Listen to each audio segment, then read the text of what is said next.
روایت میں آتا ہے کہ آزمائشوں میں گرے ہوئے لوگوں کو جب اجر دیا جائے گا تو ان کے لیے نہ ترازو نصب کیا جائے گا نہ صحیفہ کھولا جائے گا، ان پر صبر کے اجر کو بغیر حساب کے انڈیل دیا جائے گا۔ دنیا میں ہم چھوٹی چھوٹی تکلیفوں پہ گھبرا جاتے ہیں اور کہہ اٹھتے ہیں اب صبر نہیں ہوتا، اب اسٹیمنا ختم ہو گیا ہے، اب حالات ایسے نہیں رہے کہ صبر کیا جائے۔ نہیں، ہر حال میں صبر کیا جائے، انسان اپنی حالت کو بدلنے کی جد و جہد میں لگا رہے، کوشش کرے،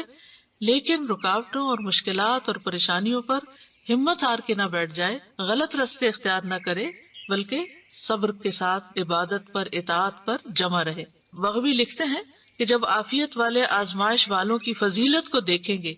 تو وہ تمنا کریں گے کہ کاش دنیا میں ان کے جسموں کو کینچیوں سے کاٹ ڈالا جاتا،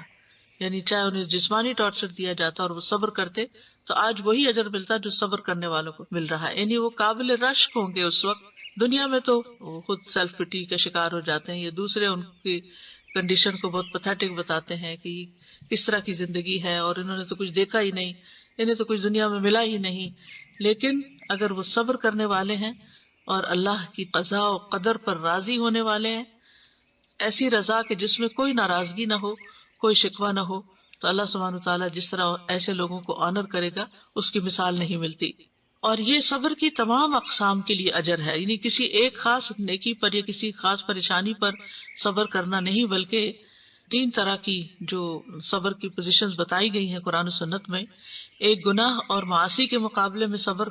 اور ان کے ارتکاب سے بچنا، یعنی جہاں ٹیمپٹیشنز ہو وہاں انسان اپنے آپ کو روک لے۔ پھر اللہ کی اطاعت پر اپنے آپ کو روکنا صبر کرتے ہوئے، یعنی اطاعت پر جمے رہنا۔